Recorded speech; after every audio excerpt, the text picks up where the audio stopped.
natin dito ngayon, mga ilan, mga ino, mga ilang, mga kaibigan, pinag-ito ng natin ay manalangin natin sila mas para sila nakatili ang magkasakiti sa ating Asamblea ng Kristyano.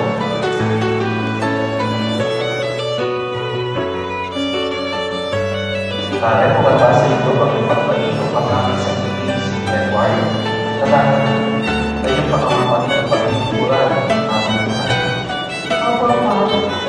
Ikaw naman, Edward. Pagbasa ito, pag-ipagpalito pang aming sakiti si Karen, kayong pagkakapalit ng pagkikuran ng aming buhay.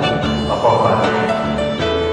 Edward at Karen, pagkakata kami ng manapin sa pagkakatulan sa simbahan sa bayan, papaasa niyo ang ating pagkakatulang po ang kapal o pagsasayin pagkakakin bilang po kung hindi pagkakakin ng suko o pagkakal. Pinamahal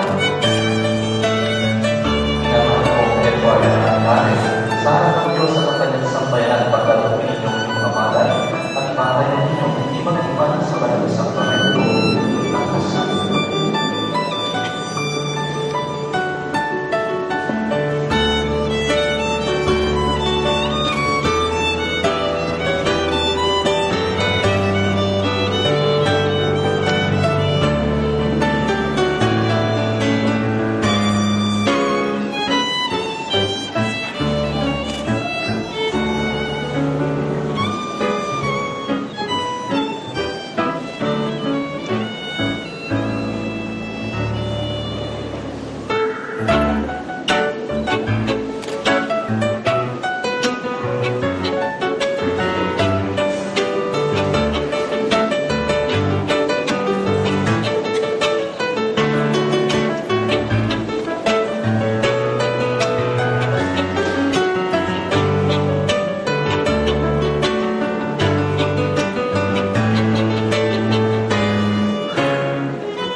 Sir, I'm a bit nervous about being here today.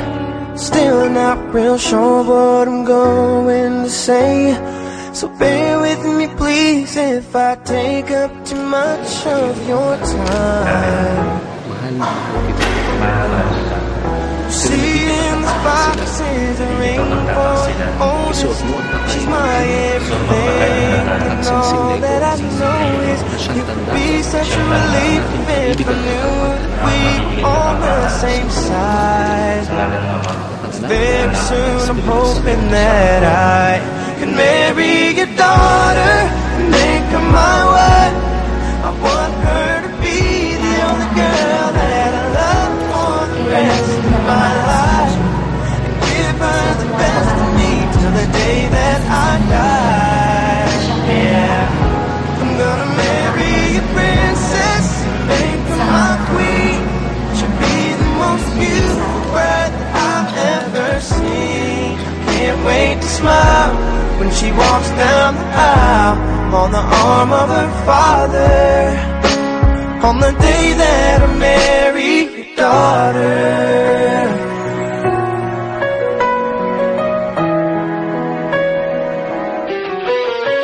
She's been here every step since the day that we met. Scared to death to think of what would happen if she ever left. So don't you ever worry about me ever treating her bad.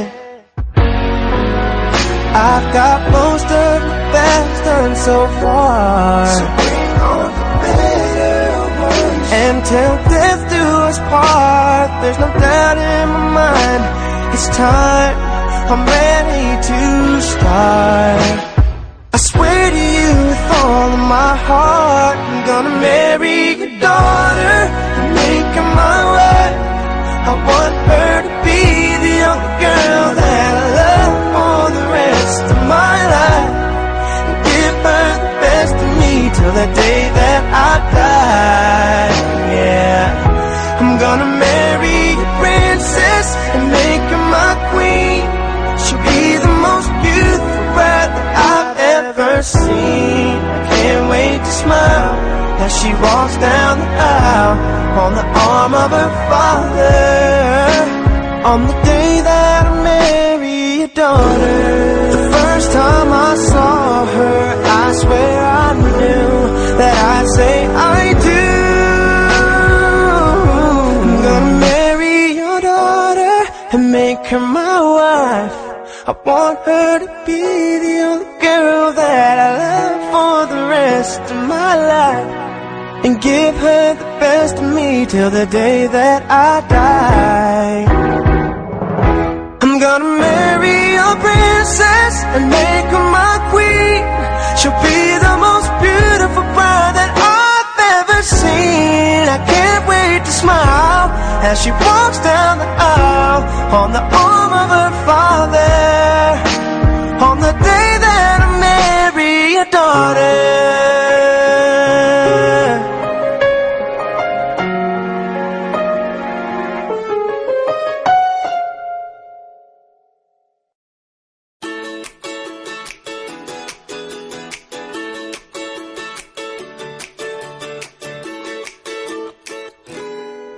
It's always been about me, myself, and I thought relationships were nothing but a waste of time. I never wanted to be anybody's other half.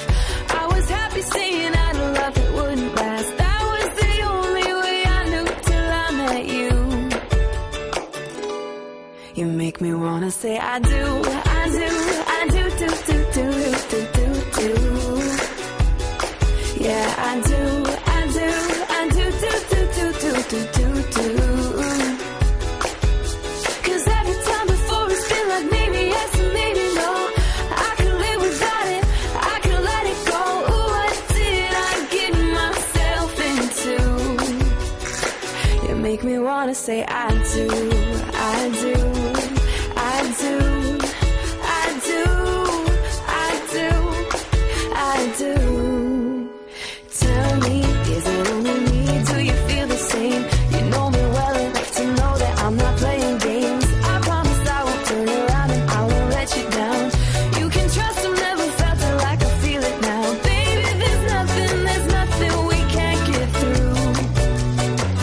So can we say I do, I do, I do, do, do, do, do, do, do. Oh baby, I do, I do, I do, do, do, do, do, do.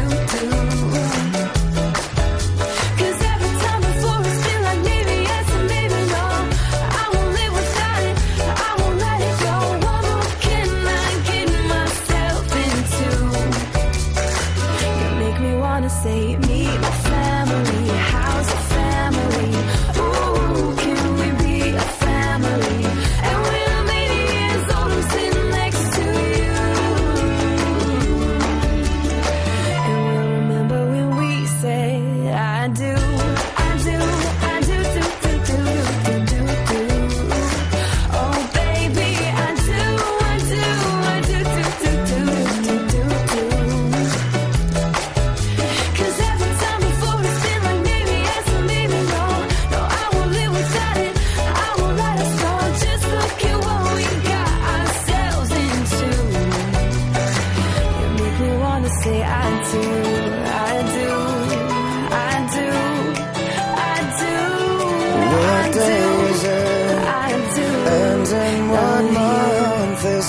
clock never seems so alive.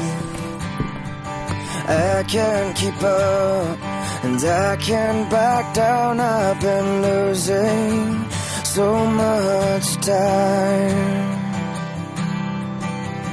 'Cause there's you and me, and all other people, nothing to do, nothing to lose. And it's you and me, and all other people, and I don't know why I can't keep my eyes off of you.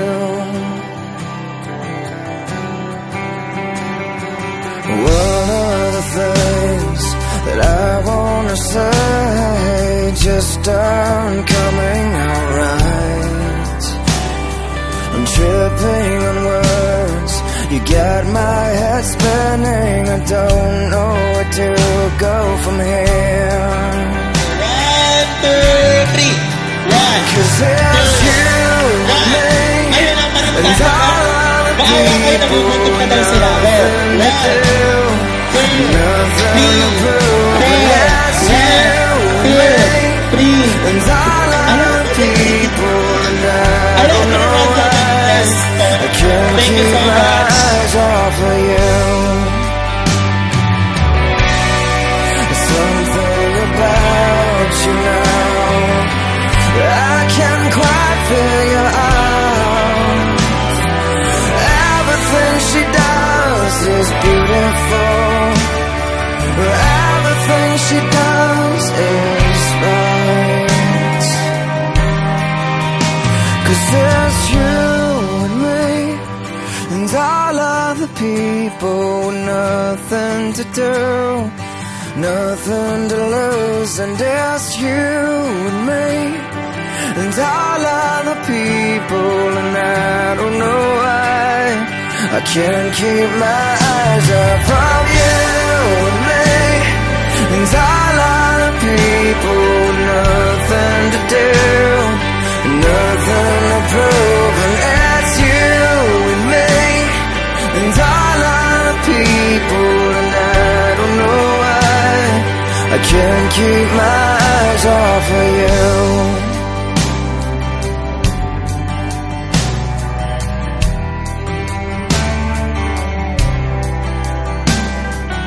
What day is it? And in what month? This clock never seems so alive.